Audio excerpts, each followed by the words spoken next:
ହେଲା ବଡ଼ ଖବର। ତ ଆପଣମାନେ ଯଦି ଆପଣଙ୍କର ପାନ୍ କାର୍ଡ଼ ଆଉ ଆଧାର କାର୍ଡ଼ ଲିଙ୍କ୍ କରିନାହାନ୍ତି ତାହେଲେ ଆପଣ ଅଫିସିଆଲ୍ ୱେବସାଇଟ୍ ଯେଉଁଟା incometax.gov.in କୁ ଯାଇକି ଏବେ ହିଁ ଲିଙ୍କ୍ କରିଦିଅନ୍ତୁ, କାହିଁକିନା ଏହାର ଲାଷ୍ଟ ଡେଟ୍ ଡିସେମ୍ବର 31 ତାରିଖ ଅଛି। ତ ସରକାରଙ୍କ ଦ୍ୱାରା ଏଇଟା ଗୋଟେ ନୂଆ ନୋଟିସ୍ ଆସିଛି କି ଆପଣଙ୍କର ଆଧାର କାର୍ଡ଼ ଓ ପାନ୍ କାର୍ଡ଼ ନିହାତି ଲିଙ୍କ୍ ହେଇଥିବା ଦରକାର। ଯଦି ଆପଣମାନେ ଆପଣଙ୍କର ପାନ୍ କାର୍ଡ଼କୁ ଆଧାର କାର୍ଡ଼ ସହିତ ଲିଙ୍କ୍ କରୁନାହାନ୍ତି ତାହେଲେ ଆପଣଙ୍କର ବ୍ୟାଙ୍କ ଆକାଉଣ୍ଟ ମଧ୍ୟ ଫ୍ରିଜ୍ ହେଇଯାଇପାରେ। ତ ଯଦି ଆପଣଙ୍କର ପାନ୍ କାର୍ଡ଼ରେ କିଛି ବା ତ୍ରୁଟି ଅଛି ତାହା ସଂଶୋଧନ କରିକି ପାନ୍ କାର୍ଡ଼କୁ ଆଧାର କାର୍ଡ଼ ସହିତ ଲିଙ୍କ୍ କରନ୍ତୁ।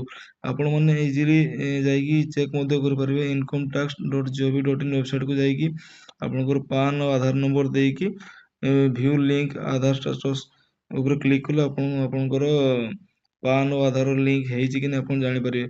ତ ଏଇଟା ଗୋଟେ ଗୁରୁତ୍ୱପୂର୍ଣ୍ଣ ଖବର, ତେଣୁକରି ଆପଣମାନେ ଯଦି ଲିଙ୍କ୍ କରିଛନ୍ତି ତାହା ପୁଣି ଆଉଥରେ ଚେକ୍ କରିଦିଅନ୍ତୁ, କନଫର୍ମ ହେଇଯାଆନ୍ତୁ କି ଲିଙ୍କ୍ ହେଇଛି କି ନାହିଁ।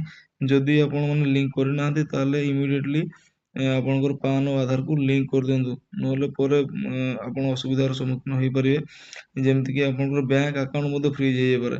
ତ ଏଇଟା ଗୋଟେ ନିହାତି ଗୁରୁତ୍ୱପୂର୍ଣ୍ଣ ନୋଟିସ୍, ଏହାକୁ ଆଭଏଡ଼ କରନ୍ତୁ ନାହିଁ। ଯେଉଁମାନେ ଲିଙ୍କ୍ କରିନାହାନ୍ତି ଅତି ଶୀଘ୍ର ଅଫିସିଆଲ୍ ୱେବସାଇଟ୍କୁ ଯାଇକି ଆପଣମାନେ ଲିଙ୍କ୍ କରିପାରିବେ।